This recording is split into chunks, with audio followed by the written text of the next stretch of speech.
So the Assaf family arrived in London in the early 1900s. In 1911, my uncle Hassan Assaf arrived and was joined later on by my uncle Hassan, and then my father arrived in 1923. And my two uncles, Hassan and Hassan, had a business in London East.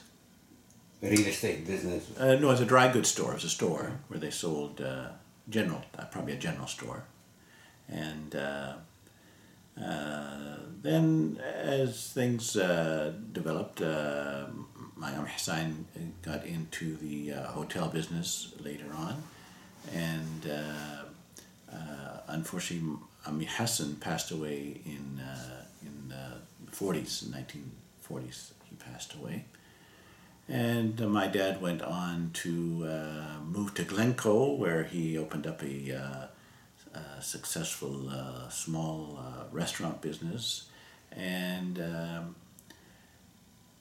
gained many friends in that area. He became the member of the town council at that time, and but when it was time for him to marry, he left Glencoe and went back to Lebanon in 1939, and got married and brought my mother back to London, which was really the establishment of the first Muslim family here in London. And then a few months later, my Uncle Hassan did the same and married Aunt Aishi, and they came and lived here in London as well. And then families the extended family started to join them, the brothers and sisters of their families came. Just like Yusuf, your uncle Yusuf, and Yusuf, yeah, and then the Shausher family. So the first families that were in the city, we had the Assaf family, the Fadl family, Shausher, Al Sayed family was here, Barakat, Barudi, Hijazi, and the Shahbar families were the Madawis, yes, Musi, and the Musi. Those are going now. We're talking later, about the 50s and 60s. Later, Yeah. They came. There was a small Lebanese Christian community here as well, with family names such as Assaf, Aziz, Sadi, Matron, and Boulis, and there was a close relationship between the Muslim and Christian community from Lebanon at that time, because they were obviously speaking the same language and the same culture, so they would socialize together. And even some of them, they knew each other before they came to Canada. Yes, and they found each other here. So how Muslims of London gathered and they start to work together from the old generation that came a long time ago, and the new generation, that the young men and women that they came in 1950s and 60s. What they done to their Islam and the future Muslim community in London, Ontario, what they built and what they done. So as I mentioned, they had a good relationship, the Lebanese community, both Christian and Muslim alike. And they kept these strong relationships even as the years went on, and even some Christian. There was a Hajar family, actually helped in the construction of the mosque when the mosque was first being established. So it was very close. As far as the next generation in the 50s and 60s, that's when the Muslim community organized itself in the early 50s, and still a small community, but the young men at that time were interested in establishing that, and began with the Canadian Muslim Benevolent Society, and which then became the London Muslim Mosque. And they would meet and make plans, and they held a very successful Federation of Islamic Association convention here in London in 1955, and the mosque was established.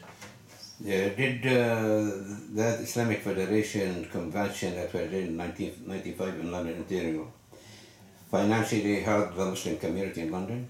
Yes, actually, there was money made from the convention. At the end of the day, there were some surplus funds, and that went towards the purchase of the property on Oxford Street, What was the address there of the mosque? 151 Oxford Street West.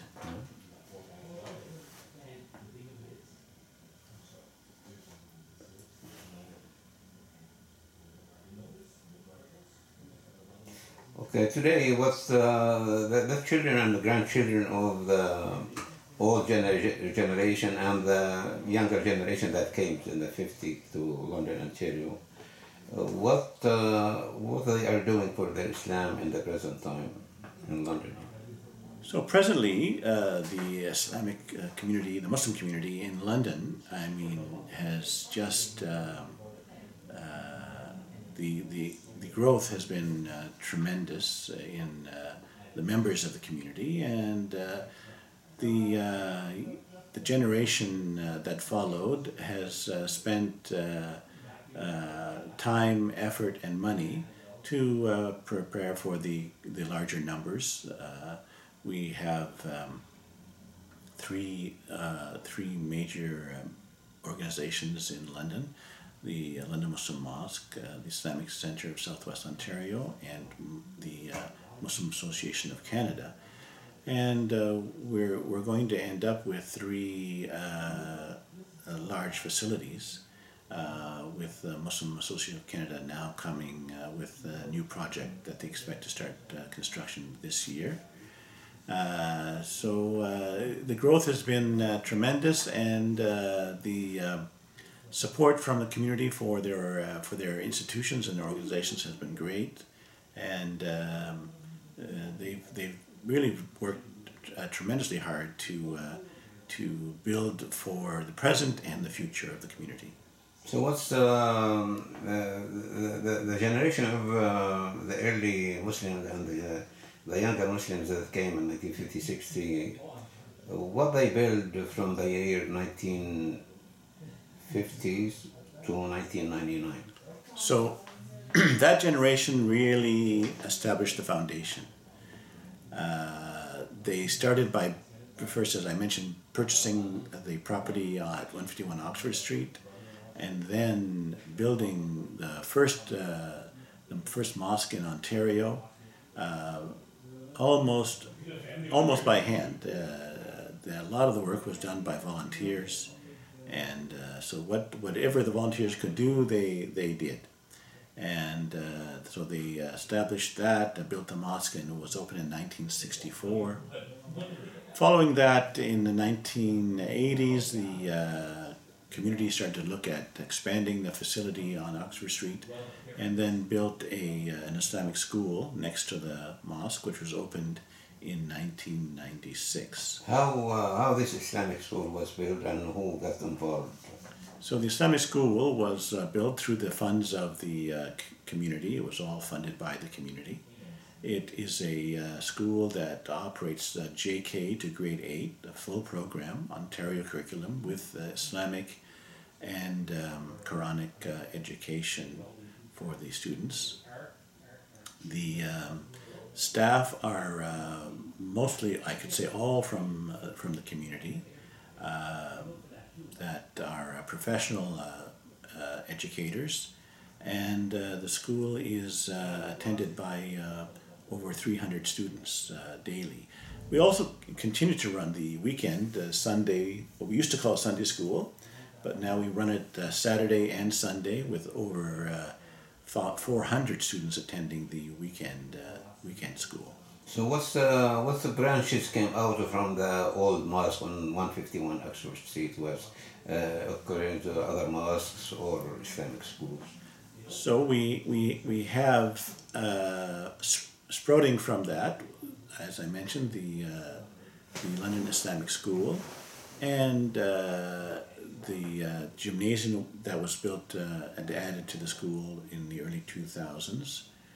And then we have, it's not owned by the mosque, but there's a second school in the city, Al Taqwa School, which is an offshoot, which sort of came from, once we started the ball rolling, then it was felt that... It was a branch from the Islamic London yeah, it's mosque. privately held, it's not a part of the mosque. Yeah, but I mean, it's a bridge. It came from the mosque. How about the Islamic Center?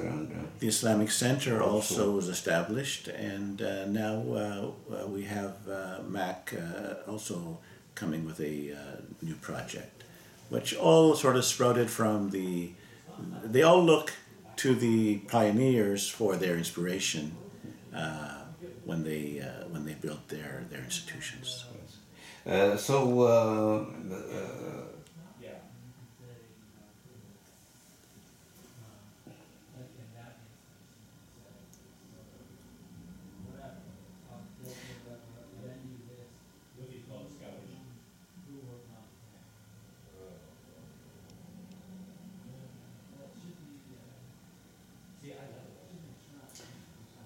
Okay, what do you think in